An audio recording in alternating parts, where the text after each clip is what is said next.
Hello and welcome back to another breaking news update. My name is Jimmy Boyd and you are watching Boyd News. I want to thank you so much for tuning in today.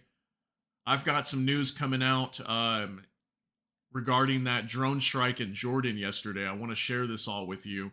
So it looks like we have a group that has claimed responsibility for this attack.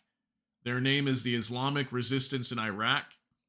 They're a militia group that is Iranian backed.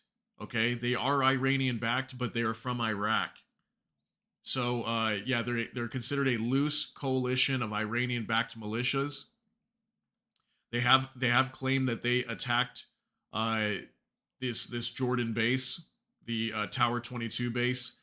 So we had three service members that were killed yesterday and 34 wounded, and there may be more coming out in the next few days that we may hear that have been wounded. But so far, yeah, we've got three killed and 34 wounded. So I've got some information I want to go over here with you. We're going to be talking about several different things here, but more information is coming out. So I want to get you caught up to speed here and what's going on. So let's go over this article. Jordan drone strike. Who are Islamic resistance in Iraq and what is Tower 22? So we're going to go over that right now. The group that claimed responsibility for the deadly attack on a U.S. military base in Jordan is a loose coalition of Iranian backed militias. Okay, so yes, it's a group from Iraq, but apparently they are Iranian backed. So Iran has actually come out and denied any involvement in this attack, but now we've got this Islamic resistance group coming out, and they are supposedly Iranian backed. So we'll have to see what the response is going to be. But this is the base that was attacked here in Jordan. Okay, this is called the Tower 22 military base. It's in northeastern Jordan, right on the border, basically right in the triangular border of Jordan, Syria to the left or the northwest, and then like kind of to the east or northeast is Iraq, right? So Iraq could have easily attacked this base considering it's so close to the border. So 3 U.S. service personnel were killed and 34 wounded on Sunday after a drone hit a residential quarters at a military outpost in Jordan, known as Tower 22, which lies on the border between Iraq and Syria. It is the first time U.S. soldiers have been killed by hostile fire since the start of the Israel Hamas war, after an estimated 150 attacks on Iranian based militias on American bases in Iraq and Syria since October 7th. A military response is expected from U.S. Joe Biden. The U.S. president blamed Iran backed militants for the attack and said on Sunday, "We will hold all those responsible to account at a time and in a matter of our choosing." Iran has denied any involvement in the attacks, but the Islamic resistance in Iraq have claimed responsibility as part of efforts galvanized by the Israel Hamas war to try to drive U.S. troops, out of Iraq and Syria. Who is the Islamic resistance in Iraq? Responsibility for the attack on the U.S. base was claimed by Islamic resistance in Iraq, a term used to describe a loose coalition of Iranian-backed militias that oppose U.S. support for Israel in the war in Gaza. So they are again another one of these groups that don't like the fact that the U.S. is supporting Israel in their war against Hamas. So that's supposedly why they attacked this base. And we've also had, I want to say, at least 160 attacks by now just in U.S. military bases in the Middle East, in Iraq, Syria, now Jordan. Lots of different bases coming under attack all the time. So here's another one now. So membership of the group is deliberately vague, allowing each armed group a level of plausible deniability according to the Atlantic Council. There is evidence suggesting that Iran's Revolutionary Guards play a coordinating role, the Washington Institute for Near East Policy said. So here we go. They're starting to put the fingerprints here and put the pieces of the puzzle together and put the blame on Iran, even though this is an Islamic resistance group in Iraq. They're stating here that this has ties to Iran, so Iran is technically involved, even though they are denying that they are not involved here. On Sunday, Islamic resistance in Iraq said they targeted U.S. personnel with drones at 3 locations in Syria. So looks like they were attacking, places over here in Syria, and they could have easily launched a drone here. If Iraq was over, attacking Syria up here, they could have easily launched a drone and struck the U.S. Tower 22 base right here just in the northeastern corner of Jordan, right? So they targeted U.S. personnel with drones at 3 locations in Syria, including 2 bases near where Iraq, Syria, and Jordan meet. But it was not immediately clear whether the group was referring specifically to the attack that killed the U.S. troops. So Tower 22 is, again, it's this base right over here. I know I was mentioning something about Amman in my last video. That was a mistake. The base is actually located over here, right in the corner of Syria. Let me zoom in a little bit. Yeah, so you got Syria over here to the west, Iraq to the east, and then Jordan to the south. What is that? Southwest. So, yep, right over here in the corner. So it's a very vulnerable position right there. That could be attacked by Syria or Iraq, really. So let's continue here. So, what are the implications of the attack? It was always likely that U.S. personnel would eventually be killed by one of the repeated attacks from Iran-backed militias in Iraq and Syria, or from Yemen's Houthis firing at warships in the southern Red Sea and Gulf of Aden. A drone carrying explosives. Here we go. This is the information coming out on the attack during the Tower 22. Okay, military base. So a drone carrying explosives landed in the upper floors of U.S. barracks in Iraq in October, but failed to explode. One of more than 150 such attacks at Tower 22. Casualties were caused because the drone struck the living quarters. Okay, it hit the living quarters where they were all in there hanging out, possibly even sleeping, raising questions as to how it was able to evade the base's air defenses. Much will depend on the level of U.S. military response and whether it will be deemed to act as a deterrent, but it is likely that attacks on U.S. bases will continue, given that drones and missiles are easy to make, and that attack on Tower 22 was effective in causing casualties at a relatively low cost. So yes, these drones they don't cost a lot of money. They cost anywhere from like 5,000, 10,000 range. They're not very expensive to produce compared to a missile. And as we've seen, like in the Ukraine war, these drones are very effective. And in many cases, they do evade air defenses. It's happened a lot in Ukraine and in Russia. And now we're seeing it over here in the Middle East. So these drones are definitely wreaking havoc all over the place in these wars. And it's very crazy to me that these air defenses, especially like U.S. air defenses, you would think that we've got really good air defense. But even our bases are easily attacked, okay, just by simple drones. These are not missiles or like hypersonic missiles or anything like that. They're just simple drones, and it's crazy that we're not able to detect these and shoot them down. Much will depend on the level of U.S. military response. Oh, we read that already, sorry.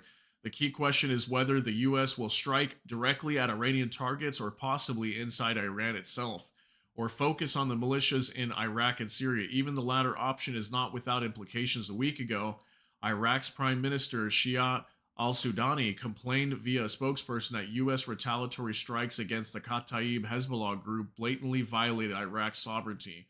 So let's talk about that for a minute. So just a week ago, yes, we launched some airstrikes inside of Iraq to go after this Kataib Hezbollah group. And Iraq immediately came out and said, you guys violated our sovereignty. Don't do that ever again, or we're going to start kicking out, U.S. troops from Iraq, and we want nothing to do with you anymore, basically. Well, what's going to happen now? So if this group supposedly is from Iraq and they were launching these missiles from Iraq, doesn't that mean we're going to have to go after them inside of Iraq? Maybe not necessarily Iraq and the government of Iraq or their military, but at least this Islamic group. Okay, this Islamic resistance group, we're going to have to go after them. So that means we got to launch strikes inside of Iraq. What is that going to do? How is Iraq going to respond to that, considering that they just claimed a week ago that we blatantly violated their sovereignty? It's going to be difficult now, and this is going to be a tough decision for the Biden administration to make. And they're going to have to figure out what the best option here is. But at the end of the day, we know that Iran is backing these groups, right? So I put out a video recently that we have multiple congressional leaders that are calling for strikes on Iran because we know Iran is involved in this, although they are denying it. So what's really going to happen here? Where are these strikes going to take place? And how big of a response is this going to be? Because we finally have some troops that have been killed. It's the first time that any U.S. troops have been killed since October 7th when we got involved in what's happening with Israel and Hamas in Gaza. So there are about 2,500 U.S. troops in Iraq, although there has been speculation that the Iraqi government will ask them to leave. And a further 900 in Syria, largely focused on fighting the remnants of Islamic State. Okay. It is also unclear whether Iran would escalate if attacked, or if the U.S. would sufficiently, or if the U.S. attack was sufficiently intense. An option could be to threaten oil tankers or other shipping in the Strait of Hormuz, replicating the tactics adopted by the Houthis. But the U.S. has said it does not want escalation. We are not looking for war, says John Kirby, White House National Security spokesperson. Okay, they don't want war with Iran. What we want is a stable, secure, prosperous Middle East, and we want these attacks to stop. But see, the thing is, these attacks are not going to stop because we're continuing to support Israel. So it's like, you're asking somebody to stop attacking you when they say the reason why they're attacking you is because you're supporting a potential genocidal war against the Palestinians in Gaza, right? So obviously that's a controversial thing, whether it is genocidal or not. That is being determined in court right now in the International Court of Justice for Israel, whether they're committing acts of genocide. But that's the way they see it, right? They see it like that. And I don't see this ending. They can continue to ask for these attacks to stop, but they're not going to stop until we pull out of supporting Israel, right? So we either need to stop supporting Israel right now and back away and just let Israel do their thing and whatever happens, happens, or we continue to support Israel and then we need to basically stop complaining about these attacks happening because we're asking for it. The United States is asking for these attacks because all these groups, all these Iranian-backed groups, the Houthis, Hezbollah, Hamas, doesn't matter who it is, or these Islamic resistance group, they're all stating the same thing, that if you do not stop attacking Gaza and the U.S. does not supporting Israel, we will continue to attack all those involved. And that includes the United States. That includes the United Kingdom and anybody else who's involved with supporting Israel. So these attacks are going to continue. They're not going to stop. And now we've got U.S. troops who have actually been killed. So what's going to happen here? What is going to be the response? Like whenever I try to sit here and analyze what's really going to happen, I have no idea, to be honest. I don't know what the right response is to be, but I will tell you this, there cannot be no response. There cannot be. There has to be some sort of a response, but how big of a response is this going to be? I'm not sure, but I can speculate and let you know that Iran is right around the corner to producing nuclear weapons. Would this be the right time for them to go after Iran and just kind of, go after their nuclear facilities as well? Eliminate their oil fields and their oil depots and just finally attack them? Because that's what the United States has been wanting to do for a while. They claim that they don't want war with Iran, but many officials have come out and said it's time to strike Iran. So are they going to use this as a a justification and a reasoning to go after Iran now and bomb them? I don't know. We'll see. But there's a very big possibility that this could happen.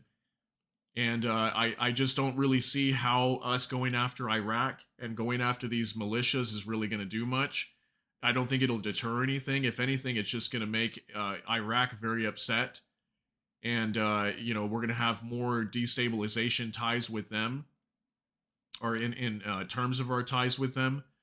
So this is going to get very interesting. We're going to see what the response is going to be here from both sides, whenever we attack a certain country, and then also what their response is going to be. So it's going to be an interesting time here over this next week. So let's keep an eye on what's going to happen here, but definitely be careful because we could see some major escalation here in terms of war in the Middle East. Okay, so and the U.S. and the U.K. and all these countries are probably going to get involved here, and it's probably going to expand the war. So just be ready for that.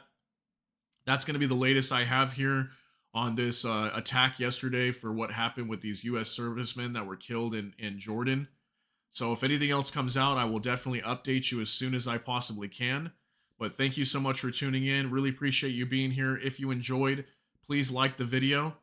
And if you enjoy my content, subscribe to the channel, hit the notification bell. YouTube will notify you, all that good stuff. Appreciate you being here. You all have a great day. Everybody take care and God bless, and we'll see you in the next one.